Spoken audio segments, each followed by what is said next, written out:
ನಿಮ್ಮ ಹಳೆಯ ಚಿನ್ನದ ಒಡವೆನ ಅಧಿಕ ಬೆಲೆಗೆ ಮಾರಬೇಕೆ? ಆಟಿಕಾಗೆ ಕಾಲ್ ಮಾಡಿ 8880 ಅಟ್ಟಿಕಾ ಗೋಲ್ಡ್ ಕಂಪನಿ.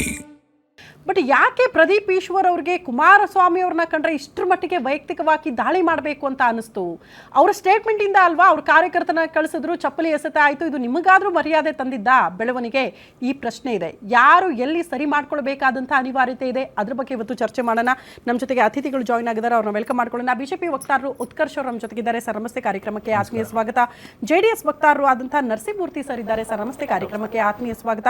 ಚಿಕ್ಕಬಳ್ಳಾಪುರ ಜಿಲ್ಲಾ ಮಾಧ್ಯಮ ವಕ್ತಾರರು ಆದಂತಹ ಆದಿ ನಾರಾಯಣ್ ಅವರು ನಮ್ಮ ಜೊತೆಗಿದ್ದಾರೆ. ಸರ್ ನಮಸ್ತೆ, ಕಾರ್ಯಕ್ರಮಕ್ಕೆ ಆತ್ಮೀಯ ಸ್ವಾಗತ. ಕಾಂಗ್ರೆಸ್ ವಕ್ತಾರರು ಆದಂತಹ ಚಾಂದ್ ಪಾಷಾ ಸರ್ ಇದ್ದಾರೆ. ಸರ್ ನಮಸ್ತೆ, ಕಾರ್ಯಕ್ರಮಕ್ಕೆ ಆತ್ಮೀಯ ಸ್ವಾಗತ. ಮೊದಲನೇದಾಗಿ ಬಿಜೆಪಿ ವಕ್ತಾರರಿಂದ ಪ್ರಾರಂಭ ಮಾಡ್ಬಿಡೋಣ. ಏನಾಗ್ತಾ ಇದೆ ರಾಜ್ಯದಲ್ಲಿ ಅಂತ ನೋಡಿ. ಒಂದು ಇವತ್ತು ನಂಗೆ ಅರ್ಥ ಆಗ್ತಾ ಇಲ್ಲ. ಜನ ಈಗ ತಲೆ ಹೊಡ್ಕೊಳ್ಬೇಕು, ಯಾಕೆ ಇವ್ರನ್ನ ಆಯ್ಕೆ ಮಾಡಿ ಕಳಿಸಿದ್ವಿ, ಇದಕ್ಕೆ ನಾವು ಓಟ್ ಹಾಕಿದ್ದು ಅನ್ನೋದನ್ನ ಪ್ರಶ್ನೆ ಮಾಡ್ಬೇಕಾದಂತ ಪರಿಸ್ಥಿತಿ ಪ್ರಜಾಪ್ರಭುತ್ವ ವ್ಯವಸ್ಥೆಯಲ್ಲಿ ಬಂದ್ಬಿಟ್ಟಿದೆ ಅಂತ. ಅಲ್ಲ, ಒಂದಿವತ್ತು ನಾನು ಅದೇ ಭಾಗದ ಜಿಲ್ಲೆಯ ಒಬ್ಬ ವ್ಯಕ್ತಿಯಾಗಿ ಬಹಳ ಬೇಸರ ಆಗ್ತಿದೆ. ಯಾಕಂದ್ರೆ ನಮ್ಮ ಜಿಲ್ಲೆಯ ಹೆಸರನ್ನ, ಜಿಲ್ಲೆಯ ಮರ್ಯಾದೆಯನ್ನ 3 ಕಾಸಿಗೆ ಹರಾಜು ಹಾಕ್ಬಿಟ್ರು ನೆನ್ನೆ ಕೆಂಪೇಗೌಡರ ಜಯಂತಿಯಲ್ಲಿ. ಚಪ್ಪಲಿ ತೂರಿದ್ದು ತಪ್ಪೆ, ಅದನ್ನ ಯಾರು ಒಪ್ಪುವಂತ ಮಾತಿಲ್ಲ. ಆದ್ರೆ ಪ್ರದೀಪ್ ಈಶ್ವರ್ ಅವ್ರಿಗೆ ಒಂದು ಬೇಸಿಕ್ ಕಾಮನ್ ಸೆನ್ಸ್ ಇರಬೇಕು. MLA ಆದ್ಮೇಲೆ ಯಾವ ಸಮಾಜದ ಜನ ಅವ್ರಿಗೆ ವೋಟ್ ಕೊಟ್ಟಿದ್ದಾರೆ, ಯಾರ ಸಹಕಾರದಿಂದ ಅವ್ರು ಗೆದ್ರು, ಯಾರ ಸಹಕಾರದಿಂದ ಟಿಕೆಟ್ ಸಿಕ್ತು ಅನ್ನೋದು ಕೂಡ ಒಂದು ಸ್ವಲ್ಪ ಬೇಸಿಕ್ ಕಾಮನ್ ಸೆನ್ಸ್ ಪ್ರದೀಪ್ ಈಶ್ವರ್ಗೆ ಇರಬೇಕಾಗಿತ್ತು. ಆಮೇಲೆ ಭಾಳ ಪ್ರಮುಖವಾಗಿ ನೋಡಿ, ಇವತ್ತು ಅಲ್ಲಿ ನಡೆದಿರ್ತಕ್ಕಂಥ ವಾಸ್ತವ ಏನು ಅಂತಂದರೆ, ಯಾರು ಕಾರ್ಯಕ್ರಮವನ್ನು ಆಯೋಜನೆ ಮಾಡಿದ್ದಾರೆ, ಯಾರು ಕಾರ್ಯಕ್ರಮಕ್ಕೆ ಸಹಕಾರವನ್ನು ಕೊಟ್ಟಿದ್ದಾರೆ, ಅವರಿಗೆ ನೀವು ಒಳಗಡೆ ಬರದೆ ಗೇಟಲ್ಲಿ ನಿಲ್ಲಿಸ್ಬಿಟ್ಟು ನೀವು ಕೆಂಪೇಗೌಡರ ಬಗ್ಗೆ ಮಾತಾಡಿ ಅಂತಂದರೆ, ಕೆಂಪೇಗೌಡರ ಬಗ್ಗೆ ಕಮ್ಮಿ ಮಾತಾಡಿ ಬೇರೆ ಎಲ್ಲ ವಿಚಾರಗಳನ್ನು ಮಾತಾಡಿದಾಗ ಸ್ವಾಭಾವಿಕವಾಗಿ ಆ ಸಮುದಾಯದ ಜನಕ್ಕೆ ಒಂದು ರೀತಿಯ ಬೇಸರ ವ್ಯಕ್ತವಾಗಿದೆ, ಎಮೋಷನ್ಸನ್ನು ವ್ಯಕ್ತಪಡಿಸಿದ್ದಾರೆ. ಆಮೇಲೆ ಬಹಳ ಪ್ರಮುಖವಾಗಿ ಇವತ್ತು ಪ್ರದೀಪ್ ಈಶ್ವರ್ ಅವರು ಬಹಳ ಹಿರಿಯ ನಾಯಕರುಗಳ ಬಗ್ಗೆ ಏಕವಚನದಲ್ಲಿ ಮಾತನಾಡುವಂಥದ್ದು, ಬಹಳ ತುಚ್ಛವಾಗಿ ಮಾತನಾಡುವಂಥ ಸಂಸ್ಕೃತಿ ಏನಿದೆ ಅದು ಸರಿಯಲ್ಲ. ಯಾಕಂದರೆ ಚಿಕ್ಕಬಳ್ಳಾಪುರ ಜಿಲ್ಲೆ ಅಂತಂದರೆ ಸರ್ ಎಂ ವಿಶ್ವೇಶ್ವರಯ್ಯ, CNR ಅಂತ ಮಹಾನ್ ವ್ಯಕ್ತಿಗಳನ್ನು ಕೊಟ್ಟಿರುವಂಥ ಜಿಲ್ಲೆ ನಮ್ಮ ನಾಡು. ಅನೇಕ ಜನ ಮಹನೀಯರು ಆ ಜಿಲ್ಲೆಯಲ್ಲಿ ಬದುಕಿ ಒಂದು ರೀತಿಯ ಶ್ರೇಷ್ಠವಾದಂಥ ಸಂದೇಶವನ್ನು ಸಮಾಜಕ್ಕೆ ಕೊಟ್ಟಿದ್ದಾರೆ. ಆದರೆ ಇವತ್ತು ಚಿಕ್ಕಬಳ್ಳಾಪುರ ಜಿಲ್ಲೆಯ ಹೆಸರನ್ನು ಹೇಳಿದ್ರೆ ಪ್ರದೀಪ್ ಈಶ್ವರ್ ಅವ್ರಿಗೆ ಒಂದು ಚೂರು ಕೂಡ ಮರ್ಯಾದೆ ಇಲ್ಲದೆ ಇರುವಂಥ ಒಂದು ಸ್ಥಿತಿಗೆ ತಂದಿರತಕ್ಕಂಥದ್ದು ಅತ್ಯಂತ ದುರ್ದೈವದ ಸಂಗತಿ. ಮತ್ತು ಭಾಳ ಪ್ರಮುಖವಾಗಿ ನೋಡಿ, ಇವತ್ತು ನಿನ್ನೆ ಕೂಡ ಅವರು ತೊಡೆ ತಟ್ಟುವಂಥದ್ದು, ಸವಾಲು ಹಾಕುವಂಥದ್ದು, SC/ST ಅನ್ನುವಂಥದ್ದು. ಏನ್ರಿ ಹಂಗಾದ್ರೆ ನೀವು ಎತ್ಕಡ್ತಾ ಇದ್ದೀರಾ ಜಾತಿಗಳನ್ನು, ಸಮುದಾಯಗಳನ್ನು ಎತ್ಕಡ್ತಾ ಇದ್ದೀರೇನ್ರಿ? ಇದು ಯಾವುದೇ ಕಾರಣಕ್ಕೂ ಈ ರೀತಿಯ ದ್ವೇಷದ ವಾತಾವರಣವನ್ನು ಸೃಷ್ಟಿ ಮಾಡ್ತಕ್ಕಂಥ ನಿಟ್ಟಿನಲ್ಲಿ ಇವತ್ತೇನು MLA ಅವ್ರ ನೆನ್ನೆ ಬುನಾದಿ ಹಾಕಿದ್ದಾರೆ. 28ಕ್ಕೆ ಆ ಸಮುದಾಯದ ಜನ ಪಾಠ ಕಲಿಸ್ತಾರೆ. ಖಂಡಿತವಾಗ್ಲೂ ಭಾಳ ಸ್ಪಷ್ಟವಾಗಿ ಹೇಳ್ತೀನಿ. ಇವತ್ತು ನೋಡ್ರಿ, ಪ್ರದೀಪ್ ಈಶ್ವರ್ ಅವ್ರಿಗೆ ಟಿಕೆಟ್ ಸಿಗಬೇಕಾದ್ರೆ ಆ ಸಮುದಾಯದ ಋಣ ಇದೆ ರೀ. ನನಗೆ ಗೊತ್ತೇನು, BJP-ಯನ್ನಾಗಿದ್ರು ಅದೇ ಡಾಕ್ಟರ್ MC ಸುಧಾಕರ್, ನಮ್ಮ ಶಿವಶಂಕರ್ ರೆಡ್ಡಿ ಸಾಹೇಬ್ರೆ ಅವ್ರಿಗೆ ಟಿಕೆಟ್ ಕೊಡಿಸಿದ್ದು.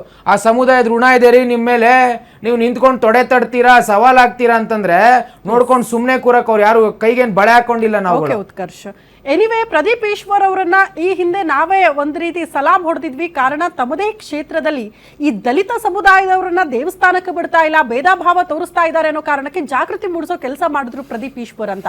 ಈ ಜಾತಿ ಭೇದ ಭಾವ ಇದೆಲ್ಲ ಬೇಡ, ನಮ್ಮಲ್ಲಿ ನಮ್ಮ ಕ್ಷೇತ್ರದಲ್ಲಿ, ಇಡೀ ರಾಜ್ಯದಲ್ಲೂ ಕೂಡ ಆಗಬೇಕು, ಬಟ್ ನಮ್ಮ ಕ್ಷೇತ್ರದಲ್ಲಿ ಅದು ನಡೆಯಕ್ಕೆ ನಾ ಬಿಡಲ್ಲ ಅಂತ ಪ್ರದೀಪ್ ಈಶ್ವರ್ ಅವರೇ ಮುಂದಾಳತ್ವ ವಹಿಸಿಕೊಂಡು ಜಾಗೃತಿ ಮೂಡಿಸ್ತಾ ಇದ್ದಾರೆ ಅಂತ.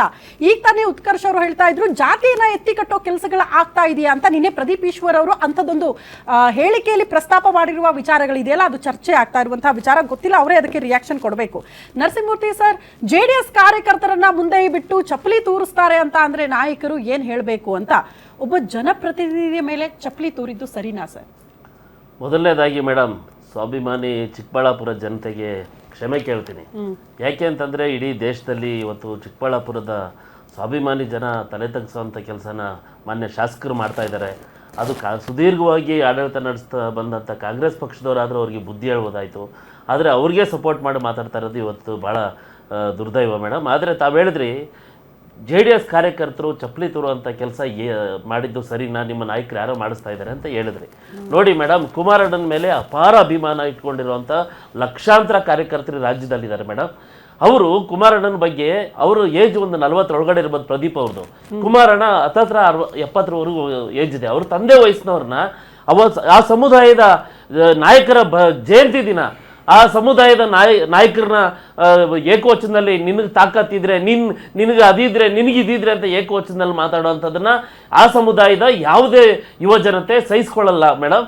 ಅದಾದ ನಂತರ ಒಂದು ಕುಟುಂಬದ ಹಿರಿಯ ರಾಜಕೀಯ ನಾಯಕರನ್ನ ಈ ರೀತಿ ಮಾತಾಡುವಂಥದ್ದು ಯಾವ ತಾಲೂಕಲ್ಲೂ ಯಾವ ಊರಲ್ಲೂ ಯಾವ ಗ್ರಾಮದಲ್ಲೂ ಸಹಿಸ್ಕೊಳ್ಳಲ್ಲ ಮೇಡಮ್ ಕಾರ್ಯಕರ್ತರು. ಅದಾದ ನಂತರ ನಮ್ಮ ಶಾಸಕರು ಪ್ರದೀಪ್ ಅವರು ಇವತ್ತಿಂದ ಅಲ್ಲ, ಅವರು ಮೊದಲನೇ ದಿವಸದಿಂದ ರಾಜಕೀಯಕ್ಕೆ ಬಂದ ಮೊದಲನೇ ದಿವಸದಿಂದ ಆಂಧ್ರ ಸಿನಿಮಾಗಳು ಡೈಲಾಗ್ಗಳು ನೋಡಿಕೊಂಡು ಪ್ರಚೋದನೆ ಮಾಡೋವಂಥದ್ದು, ಕೆರಳಿಸೋವಂಥದ್ದು, ದ್ವೇಷ ಭಾಷಣ ಮಾಡೋವಂಥದ್ದು ಅವ್ರದ್ದು ಇದೇ ಬಂದಿದೆ ಮೇಡಮ್. ಅವ್ರು ಗೆದ್ದ ಮೇಲೆ ಅದು ಹೇಳಿ ಕೇಳಿ ಚಿಕ್ಕಬಳ್ಳಾಪುರ ಜಿಲ್ಲೆ ಮೇಡಮ್ ಹಿಂದುಳಿದ ವರ್ಗದ ದಲಿತರ ಹಿಂದುಳಿದ ವರ್ಗದ ಸಮುದಾಯ ಜಾಸ್ತಿ ಇರುವಂಥ ಕ್ಷೇತ್ರ ಮೇಡಮ್. ಅವ್ರು ಮಾಡಬೇಕಾಗಿರೋ ಕೆಲಸ ಏನು ಮೇಡಮ್? ಇವತ್ತು ಆ ಕ್ಷೇತ್ರಕ್ಕೆ ಹೋದರೆ ದಲಿತ ಕಾಲೋನಿಗಳಿಗೆ, ದಲಿತ ಊರುಗಳಿಗೆ, ದಲಿತ ಕೇರಿಗಳಿಗೆ ಹೋದರೆ ಹೊಟ್ಟೆ ಉರಿತದ ಮೇಡಮ್. ಅಂತ ಅವರು ದಲಿತರ ಬಗ್ಗೆ ಅಷ್ಟೊಂದು ಕಾಳಜಿ ಇರೋವಂಥವ್ರು ಅಲ್ಲಿ ದಲಿತರಿಗೆ ವಿದ್ಯಾಭ್ಯಾಸ ಕೊಡಿಸೋದು, ದಲಿತರ ಕೇರಿಗಳು ಸರಿ ಮಾಡೋದು, ದಲಿತರ ಉದ್ಧಾರ ಅಭಿವೃದ್ಧಿ ಮಾಡೋದು ಏನಾದ್ರು ಮಾಡ್ಬೋದಾಯ್ತು ಮೇಡಮ್. ತುಂಬ ಸರ್ಕಾರದಲ್ಲಿ ಅಭಿವೃದ್ಧಿ ಮಾಡೋಂಥದ್ದು ತುಂಬ ಇದಿದೆ, ನಿಗಮಗಳಿದೆ ಮೇಡಮ್. ಇಲ್ಲ ನೋಡಿ, ಒಬ್ಬ ನಾಯಕನ ಖಬರ್ದಾರ್ ಮೀಸೆ ನಿಂಗನ್ನೋದು. ಈಗ ನಾವು ರಾಹುಲ್ ಗಾಂಧಿ ಮನೆ ಹತ್ರ ಹೋಗ್ಬಿಟ್ರು, ನಾನು ಅವ್ರ ಏಜ್ಕಿನ್ನ ತುಂಬಾ ಚಿಕ್ಕವನು, ಅವರು ಪ್ರಧಾನಿ ಕುಟುಂಬದಿಂದ ಬಂದಂಥವ್ರು.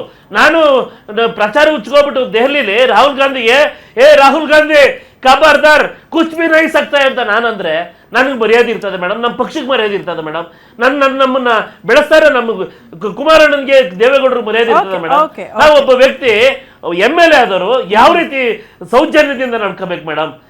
ನೋಡ್ತಾ ಇರ್ತಾರೆ ಮೇಡಮ್, ಈ ಜನಜಿ ಈಗ ಈ ಕಾಲ ಪ್ರತಿಯೊಬ್ಬ ಯುವ ಜನತೆ ಕೈಲಿ ಮೊಬೈಲ್ ಇದೆ ಮೇಡಮ್, ನೋಡ್ತಾ ಇರ್ತಾರೆ ಮೇಡಮ್. ಇವರಿಂದ ಕಲಿಯೋದೇನ್ ಮೇಡಮ್? ಅವತ್ತು ಕಾರ್ಯಕ್ರಮಕ್ಕೆ ಯಾವ್ದು ಸರಿ ಯಾವ್ದು ತಪ್ಪು ಅಂತ ಆ ಕಾರ್ಯಕ್ರಮಕ್ಕೆ ಹೋದವರು ಪ್ರಚೋದನೆ ಮಾಡ್ಬೇಕಾಯ್ತು ಮೇಡಮ್. ಕಾರ್ಯಕರ್ತರನ್ನ ಕಳ್ಸಿದ್ ಸರಿನಾ ಅಲ್ಲ ಮೇಡಮ್, ಕಾರ್ಯಕರ್ತರು ಮೇಡಮ್ ಕೆಂಪೇಗೌಡ ಜಯಂತಿಗೆ ಹೋಗಿರೋದು ಇವರು ಯಾವ್ದು ಇರಿ ಒಂದ್ ಸೆಕೆಂಡ್ ಇರಿ ಮೇಡಮ್. ಕೆಂಪೇಗೌಡ ಜಯಂತಿಗೆ ಹೋಗಿ ಚಪ್ಪಲಿ ತೋರಿಲ್ಲ, ಅವರು ಹೊರಗಡೆ ತೊಡೆ ತಟ್ಟಿದ್ರೆ, ಮೀಸೆ ತಿರುಗಿದ್ರೆ, ಕೂತು ಕಿತ್ತಾಕಿದ್ರೆ ಯಾವ್ದೇ ವ್ಯಕ್ತಿ ಕೆರಳ್ತಾರೆ ಮೇಡಮ್. ಯಾರಾದ್ರೂ ಕೆರಳ್ತಾರೆ, ಸಹನೆ ಕಟ್ಟೆ ಹೊಡೆದೇ ಹೊಡಿತದೆ. ಇವರು ಒಂದ್ ಸೆಕೆಂಡ್ ಮೇಡಮ್, ಒಂದ್ ಸೆಕೆಂಡ್ ಯಾವುದೇ ಕಾರ್ಯಕ್ರಮಗಳಿಗೆ ಹೋಗದೆ ಇರೋ ವ್ಯಕ್ತಿ ಸ್ವತಂತ್ರ ದಿನಾಚರಣೆಗೆ ಹೋಗಿಲ್ಲ, ರಿಪಬ್ಲಿಕ್ ಇದಕ್ಕೆ ಹೋಗಿಲ್ಲ, ಆಮೇಲೆ ಯಾವುದೇ ಅಂಬೇಡ್ಕರ್ ಜಯಂತಿಗೆ ಹೋಗಿಲ್ಲ, ಬೇರೆ ಯಾವುದೇ ಜಯಂತಿಗೆ ಹೋಗಿಲ್ಲ. ಇದಕ್ ಮಾತ್ರ ಯಾಕೆ ಇದು ಪ್ರೋಟೋಕಾಲ್ ನಮ್ಗೆ ಇದು ಮಾಡಿ ಇವ್ರ ಕಾರ್ಯಕರ್ತರ ಹಿಂದೆಗಡೆ ನಿಲ್ಸ್ಕೊಂಡು 20-30 ಜನನ ಯಾಕೆ ಹೋದ್ರು ಮೇಡಮ್? ಏನ್ ಮೇಡಮ್ ಇದ್ರ ಉದ್ದೇಶ? ಅದಕ್ಕೆ ಉತ್ತರ ಕೊಡೋಣ ಇರಿ.